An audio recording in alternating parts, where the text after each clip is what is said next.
Hey everybody, it's Ryan from Hold'em Forge, and what we're going to be doing in this video is I've had a lot of requests to do sort of like a quick start guide that just goes through sort of the bare minimum of information you need to know about how to get started using our software. So that's exactly what I'm going to tackle. Now, before we do that, I did want to refer you guys to a cool new feature on our website, which is just at holdemforge.com. If you go to this download section, you'll see a little menu of things, including you can download our free trial version of our software there, which is always cool. But you'll also be able to get these hand save files for Six Max, No Limit Hold'em games. And these are actually really cool. What they do is they really simplify getting data into the analysis. Instead of having to actually pick, a group of say 29% of starting hands, you can often just open up a pre-saved file that's maybe like a tight aggressive cutoff opening range -29. So that really reduces the amount of time you'll spend inputting data, and it just really helps you get started fast. So I really recommend that you guys download this library of starting hand files. And if it turns out to be a popular download, we'll start adding ranges for 9 max and heads up games as well. Anyway, that aside, let's just start diving into the software. So I've already touched on a lot of the stuff on this screen, which is the input screen, in a lot of the videos. So, the main ideas are you click up here to edit the board cards. So I'll go ahead and just put in some board cards. You input sort of like the number stuff in this left-hand grid, right? So the pot size just in dollars, or, big blinds or whatever you want your standard money unit to be. The observed bet. So that's just how much the other guy's betting at you. So if he's betting, $80, you just move it to 80. You can also highlight and type something in here, but, we'll go ahead and use the slider bar for now. What type of analysis to be doing? So this basically comes down to, do you have a read and do you trust it? And if you don't have a read, you want to put it on this Nash option. If you do have a read and you trust it completely, you want to put it on this Bayes option. And if you do have a read, but you only trust it kind of, then you want to go for this restricted option. For right now, I'm just going to leave it on Nash. Number of rounds, unless the opponent is all in, you basically want to put this on 2 whenever possible. That just adds more detail to the analysis. Expected bet size, in a no limit game, this is just, about how much money you expect the other guy to be betting on the next round, with some of his hands, some unknown range of hands. And you definitely, if you're playing no limit, you definitely want to make sure you click this % of pot button. Because that just, if it's BB, that means it doesn't depend on the pot size. If it's % of pot, that means it does.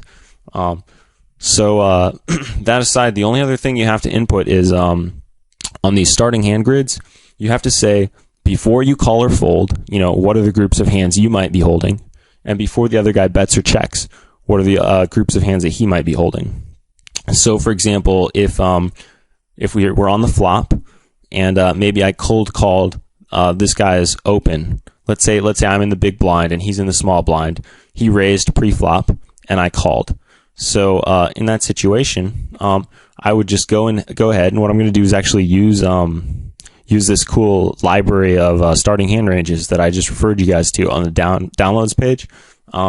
So I'm just going to go into this folder called Six Max Cold Calling, and we have 3 situations here for big blind ranges to call a small blind open. And since I'm sort of a semi-loose aggressive player, I'm going to pick this BBVSP semi-loose aggressive 29 .HMF. And the 29 just means I'm doing that with 29% of my hand. So basically when he opens from the small blind, I'm going to be calling him about 29% of the time. And that's just my own pre-flop style. And you can choose a save file that reflects your own pre-flop style. You can manually edit these grid cards to define ranges that are more closely suited to your game, and you can save those ranges too. So if it turns out the files in the the save files don't completely match up with the way you play, just spend a few minutes building your own library to describe some of your common ranges in certain situations, and just go ahead and save those, and you'll be able to use those just as easily as any of ours. And then so I said that the other guy raised from the small blind. So what I'm going to do is I'm going to open up this Six Max opening raises folder, and I'm going to just scroll down to small blind, and I'll say he's maybe a loose aggressive player. So these are the groups of hands that he's going to be raising with. So, or not, well, raising preflop with. So again, just to restate, the hands in the grid squares, like the grid squares represent all the hands that you could possibly have before you call or fold. So the computer is going to be deciding which of these hands you're going to call and which of these hands you're going to be folding. And the computer is also going to be deciding which of these hands the bettor is going to be betting, and he's going to be checking too.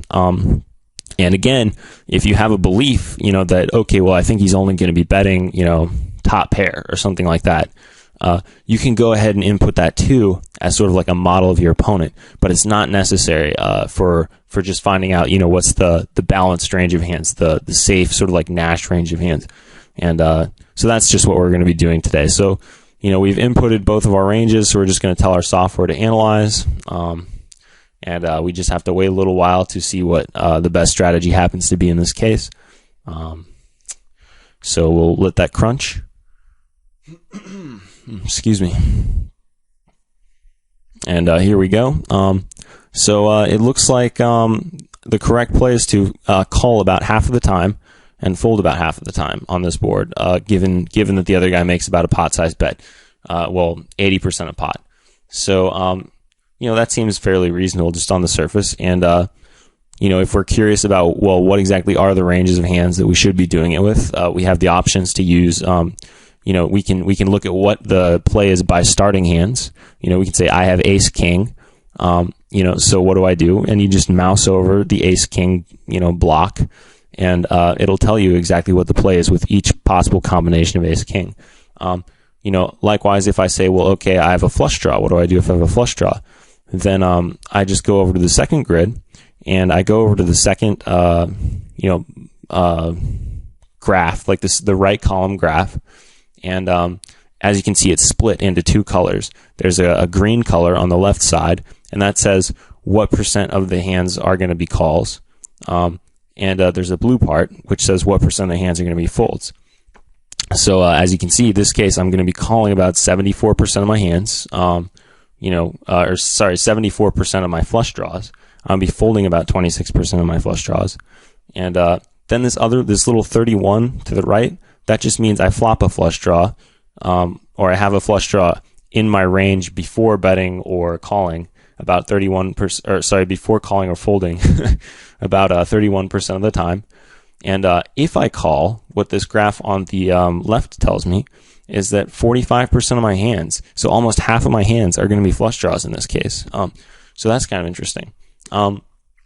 So that really sums up, I think, in a nutshell, the capabilities of Hold'em Forge, or at least for this Nash analysis type.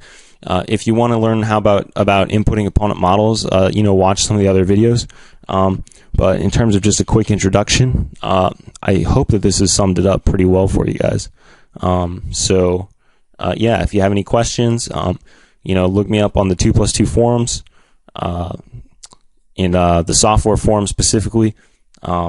I think there's going to be a post entitled, Hold'em Forge relaunch or something like that in the very short term, which will probably be getting some attention.